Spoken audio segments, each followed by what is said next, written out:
魂力量无法渗透进骨骼内部，名扬天下。放心吧，此等痛苦。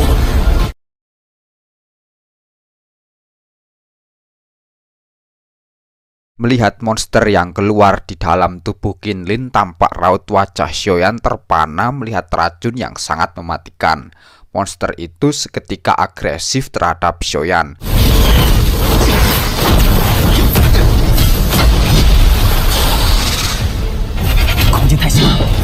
Goa pengobatan begitu sempit, Xiaoyan khawatir jika bertindak gegabah akan membuat tubuh Qinlin terluka. Kepala 9 ular itu memiliki kekuatan dan sifat yang bermacam-macam. Atas hal itu, Xiaoyan mengeluarkan kekuatan naga untuk mengatasi serangan monster tersebut. Terlihat Qinlin terbangun melihat Xiaoyan bertarung dengan monster ular miliknya. Dengan sangat cepat, Qinlin mengeluarkan kekuatan pupil iblis. Seketika itu juga monster ular terserap masuk ke dalam mata Qinlin.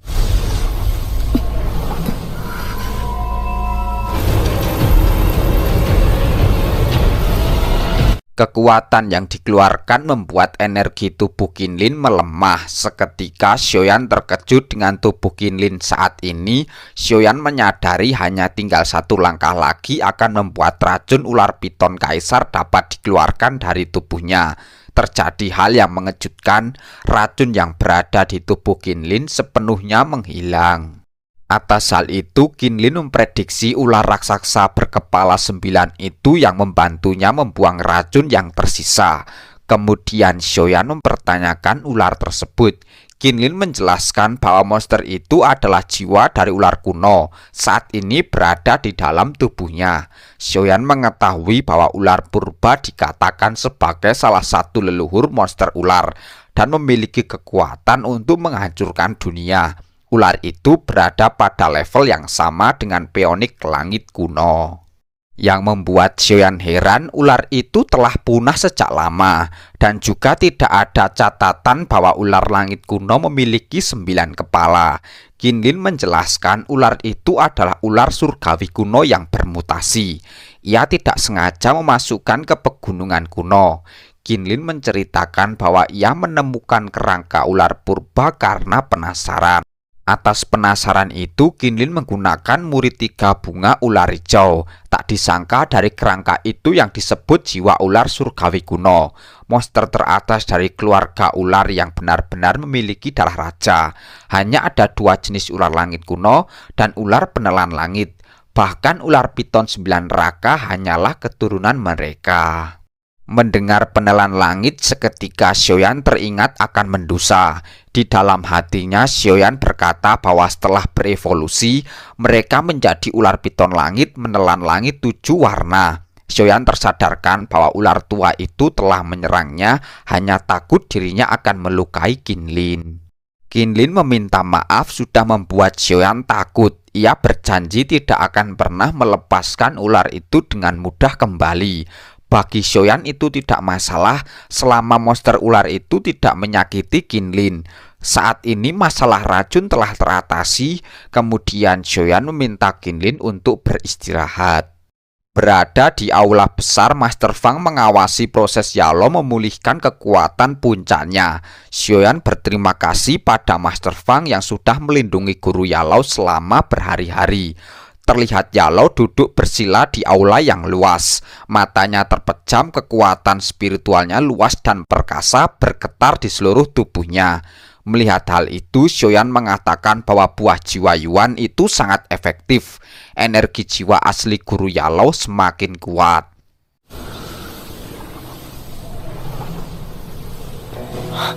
Huan Guo有效，老师的本源魂器正在变强。 Namun Master Fang mengatakan jika Yalo ingin menyerap buah jiwa Yuan sepenuhnya akan memakan waktu yang lama. Xiaoyan telah menunggunya selama bertahun-tahun. Ia tidak akan buru-buru untuk mendapatkan hasil yang terbaik. Yalo telah membawa Master Fang ke tempatnya. Kemudian Master Fang mempertanyakan apa yang harus dilakukan. Xiaoyan harus memanfaatkan waktu luang saat ini untuk berlatih keterampilan bertarung surgawi yang dibawa dari reruntuhan. Mendengar keterampilan bertarung surgawi membuat Master Fang sedikit tertawa. Banyak hal yang tidak diketahui Master Fang yang berada di tubuh Xiaoyan. Di sela-sela waktu, Xiaoyan berlatih keterampilan bertarung surgawi. Terlihat Xiaoyan mengeluarkan 3 tulang rusuk yang didapatkan saat diruntuhan. Xiaoyan terkejut dengan kekuatan jiwanya tidak bisa menembus tulang tersebut. Atas hal itu, Xiaoyan menggunakan kekuatan spiritualnya. Seketika terjadi hal yang mengejutkan. Tulang tersebut berubah wujud dan mengeluarkan gelombang spiritual ke seluruh tempat tersebut. Melihat hal itu, Xiaoyan bertanya-tanya apakah itu bentuk jika segel terbuka. Saat tangan Xiaoyan menyentuh segel tersebut, seketika itu juga segel melekat di telapak tangan kanannya dan masuk ke dalam tubuh Xiaoyan.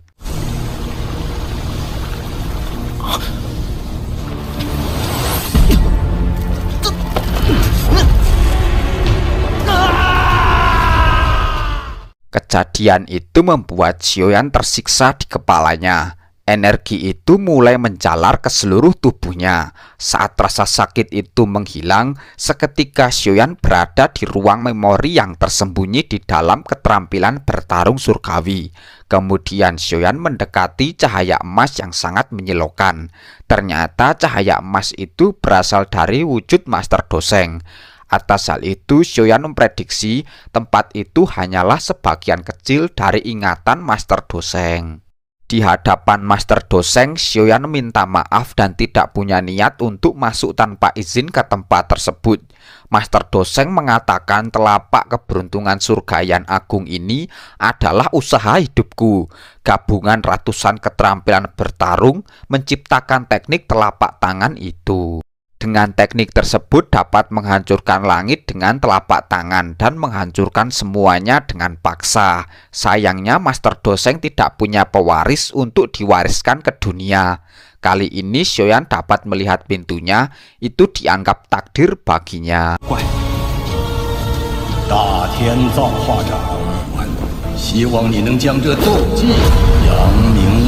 Master Doseng berharap Xiaoyan bisa menggunakan teknik tersebut dan menjadi terkenal. Seketika itu juga energi spiritual Master Doseng dimasukkan tepat di dahi Xiaoyan. Setelah teknik itu diwariskan pada Xiaoyan, Master Doseng sangat yakin dengan teknik telapak tangan penciptaan surgawi agung itu merupakan kekuatan penciptaan.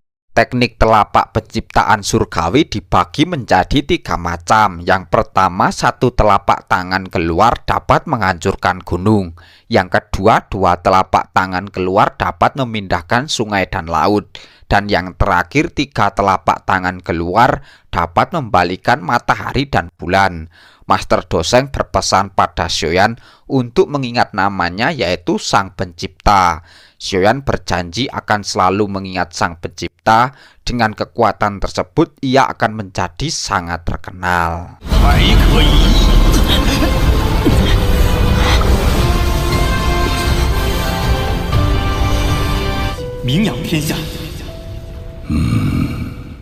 Seketika itu juga Xiaoyan terbangun dari alam bawah sadarnya. Jika tidak ada warisan spiritual dari Sang Penciptaan, saat berlatih telapak tangan penciptaan surgawi agung itu akan sangat sulit. Dengan kekuatan yang dimiliki saat ini, ia akan balas dendam pada hantu tua Zai Xing. Dengan tekad yang kuat, Xiaoyan bisa menggunakan telapak tangan yang besar itu akan mengambil nyawa Zai Xing. Seketika itu juga Xiaoyan merasakan energi spiritual Guru Yalou terpancar sangat kuat. Melihat Guru Yalou telah sadar, kemudian Xiaoyan mempertanyakan keadaan gurunya. Guru Yalou mengatakan energi jiwa aslinya telah sepenuhnya pulih. Dengan begitu, Xiaoyan akan memperbaiki tubuh gurunya. Guru Yalou mengatakan jangan terburu-buru untuk menyempurnakan tubuhnya. Butuh beberapa bahan lagi. Belum sampai Guru Yalou berhenti bicara, Xiaoyan sudah menyiapkan bahan-bahan tersebut.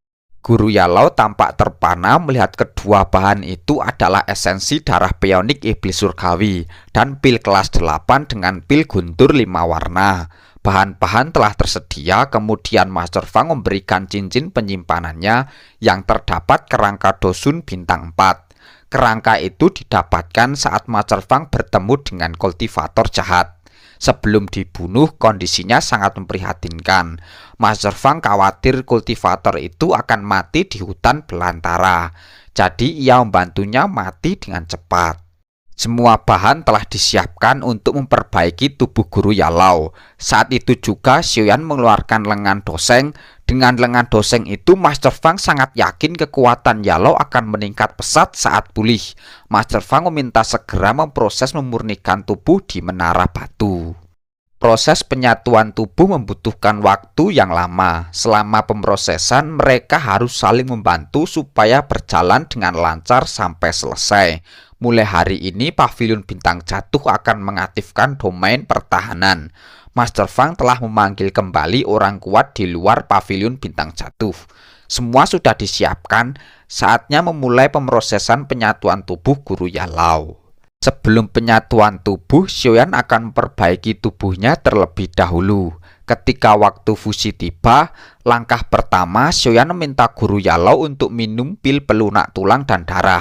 Ketiga bahan tersebut dimasukkan ke dalam tubuh kerangka yang disiapkan sebelum disatukan dengan guru Yalau. 老师，我先炼制躯体，一旦融合时机到来，您就服下这枚。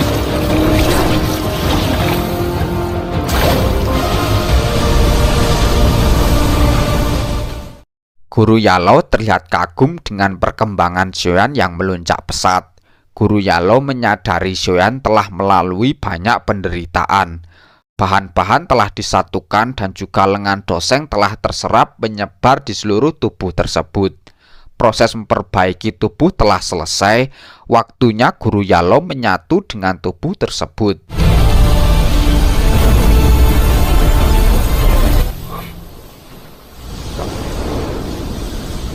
Di waktu itu seketika teringat di masa-masa Xiaoyan bersama guru Yalau.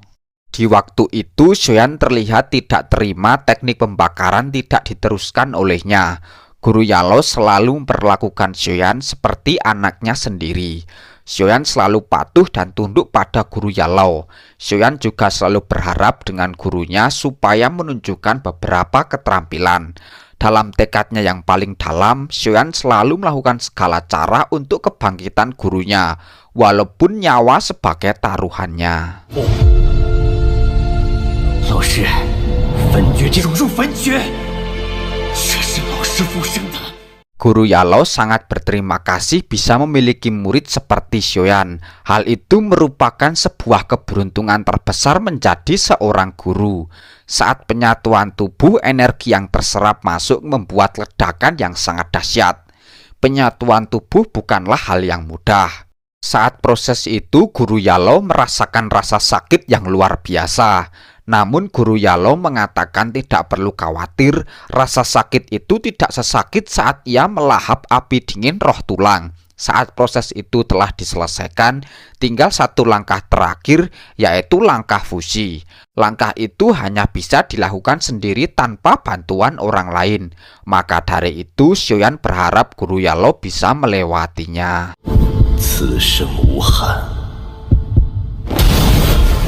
放心吧，死的痛苦。老师，老师，这是最后的融合。 Pada saat yang sama terlihat sebuah aula yang sangat besar. Kabut hitam muncul dari segala arah di aula besar. Kabut hitam berkumpul menjadi banyak sosok hitam yang berdiri di aula kosong. Sosok hitam itu menyambut kedatangan Tianzun. Orang yang disebut Tianzun itu memberikan perintah untuk menghancurkan aula cabangnya, yaitu Pavilion Bintang Jatuh, dan juga tangkap Xiaoyan serta Yao Zhen.